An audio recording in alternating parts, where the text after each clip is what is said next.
Hello everybody, welcome back to my Charge to Nigeria and Nigerians. Today I want to talk about a rather sensitive topic, how Islam and Christianity are bankrupting Nigeria. Now what I'm going to talk about is not going to be about the fact that, okay, we need our own indigenous faith or indigenous religion and that Christianity has failed us and Islam has failed us. No, that's not what I'm talking about. I want to talk about the economic aspect of the way Islam and Christianity are bankrupting Nigeria. And this is because of the policy of our country. Now, in 1975, something happened in the history of Nigeria that we're still carrying the burden up to today. Recently, the vice president said that our government, we are running a very expensive government that could lead to bankruptcy.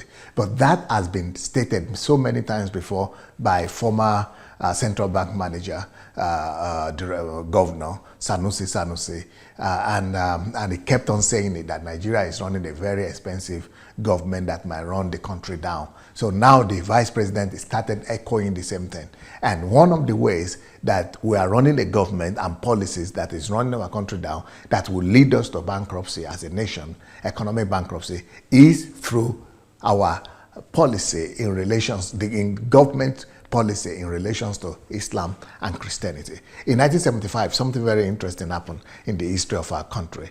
The then government, because they were having a lot of money, that was the government of Gowon. We had just come out of this civil war, and we have just discovered a large quantity of oil, and we started really getting a lot of money from oil. And that was the time that the then government of General Gowon decided to begin to sponsor, to buy ticket, to and fro ticket to anybody that wants to go on a holy pilgrimage.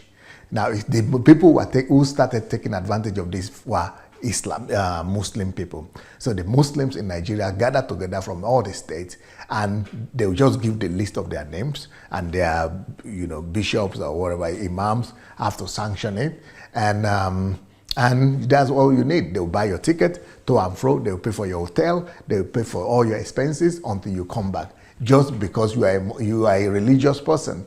And later on, of course, the Christians decided to also launch their own pilgrimage, and the Christians also said, no, this is we are not just a Muslim country where we have Christians and Muslims, so you have to sponsor us as well. So that is how Christians also started giving their own names to be sponsored on pilgrimage. And where will Christians go on pilgrimage? Only Jerusalem. So since then, for like 30-something years now, Nigeria has been paying the burden and carrying the heavy burden of paying for the pilgrimage of people who are religious people that want to go on to see their holy land. How does that add to the economy, for Christ's sake? That only adds to the economy of Israel, and that only adds to the economy of Saudi Arabia. And the government of Nigeria is paying for it, just because they didn't know what to do with the resources that are coming from oil that time. But now that there is no more oil, now that there is no more income and resources coming in, we are still carrying the same burden. Why won't we go bankrupt? We have to go bankrupt because that is the only way to learn. So I'm using this opportunity to talk to the federal government, the National Assembly, and anybody that really cares for the destiny of this country to stop all sponsorship of pilgrims, and all pilgrimage sponsorship by the government must stop right now. That National Council, or whatever they call it, of pilgrimage, sending people up and down to all over the world, sometimes twice a year, we need to stop it now. Let people go to their houses. Anybody that is religious enough and is not willing to pay for his own trip, is not ready. If he's ready, let him work hard and gather the money for himself to be able to travel to wherever he wants to travel, to Mecca or Jerusalem.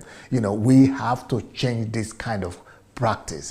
It's bankrupting our country. Can you imagine? Let me give you an example. In 2015, for example, Nigeria spent almost 1 trillion naira. 1 trillion, almost 700 billion naira. Almost 1 trillion on pilgrimage alone, just for people to be sponsored to go to Jerusalem and to Mecca. Almost 1 trillion naira. They were paying for, you know how many people they were paying for? They were paying for 100,000 people. 100,000 people in a year. Every year. Every year, you know, at that point, our economy was only, our budget, the whole budget of Nigeria was 5 trillion. And one of that 5 trillion is to send people to Mecca and Jerusalem. 100,000 people. These are not 10 people or 20 people.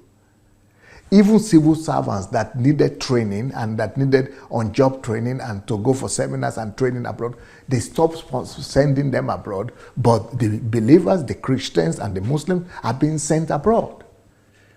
So do you now wonder why is it that we have 15 million children out of school?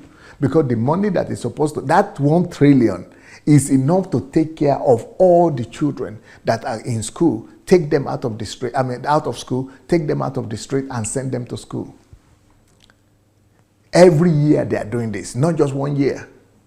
Do you now understand why we don't have hospitals in the local governments and everywhere?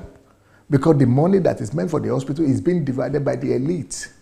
It's all a policy to cater for the elite. Because the poor people in the village don't get to be sponsored. It is only the cronies and the elites, the people that are supporting the political elite, that are going to be sponsored. They are scratching each other's backs.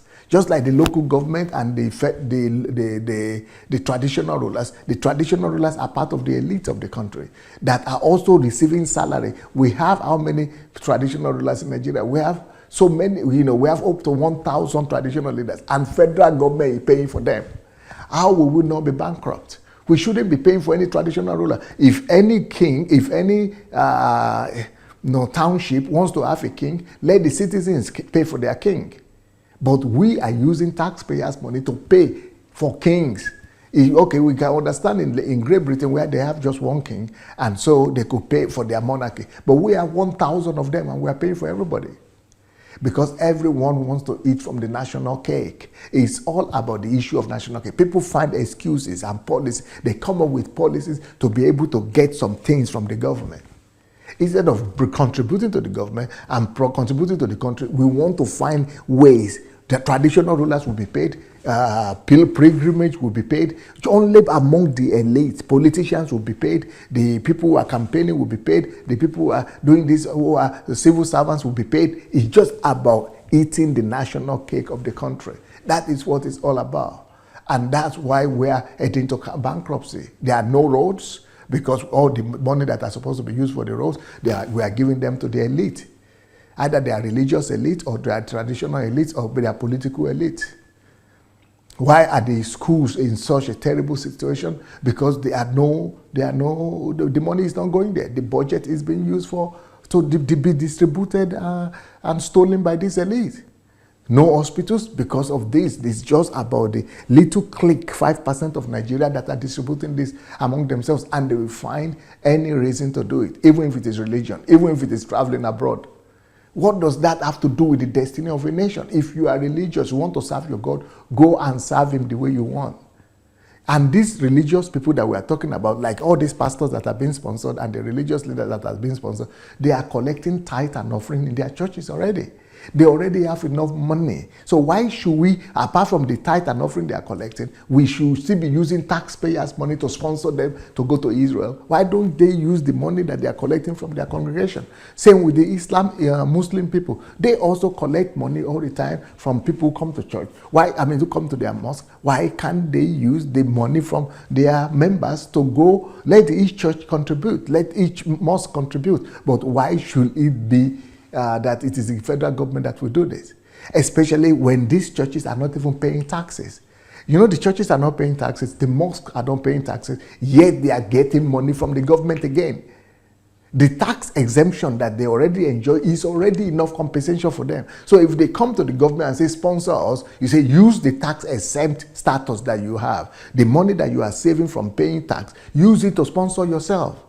So I'm calling on the National Assembly, please, if you are really serious about rescuing the Nigerian economy, President Buhari and all the people in the government, if you are really serious nationalists that care for the interests of this country, cancel National Pilgrimage Program and use the money to give to children who are in local government areas that people cannot even go to school.